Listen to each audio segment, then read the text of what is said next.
On va voir ici comment ajouter des numéros pour nos lignes, pour pouvoir se repérer au cas où on a un très long document.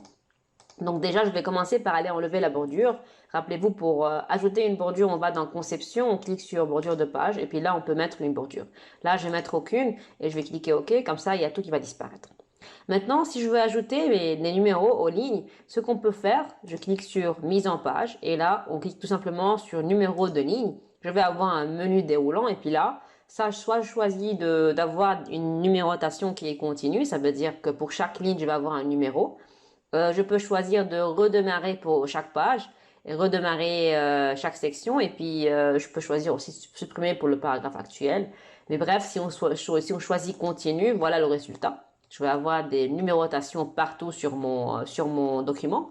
Et maintenant, si je reviens encore une fois sur numéro de ligne et que je choisis option de numérotation de ligne, donc là, ce qu'on peut faire, c'est si je choisis, si je clique sur numérotation des lignes en bas, on peut venir par exemple demander à ce qu'on commence par quelque chose d'autre, donc autre que le 1, je peux commencer par, je ne sais pas, un autre numéro, bref, moi je vais garder le 1.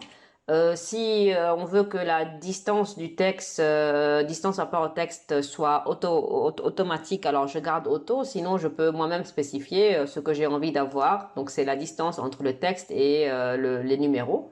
Et l'incrémentation, pour ne pas avoir un document qui est vraiment très encombrant en termes de numérotation, ce qu'on peut faire, c'est ajouter un incrément. Ça veut dire que je veux que la numérotation apparaisse uniquement pour un incrément de 5 par exemple. Je mets 5, donc je vais avoir uniquement les numéros 1, 5, 10, 15, 20, etc.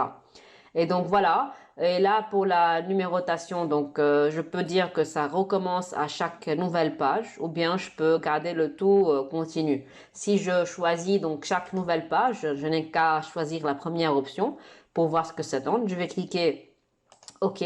Et je vais aller, on peut cliquer ici OK, et puis là on peut quand même voir un peu si on veut appliquer la numérotation à tout le document, ou puis si on veut avoir des bords et tout. Donc ça, je vais les laisser tels quels. Et voilà, donc je vais cliquer OK.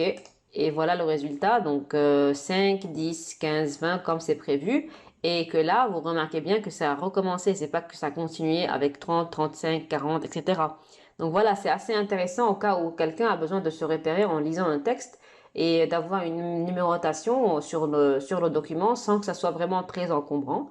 Et comme ça, on peut quand même se repérer et d'avoir un document qui est assez pratique. Donc voilà pour comment ajouter une numérotation de ligne pour votre document.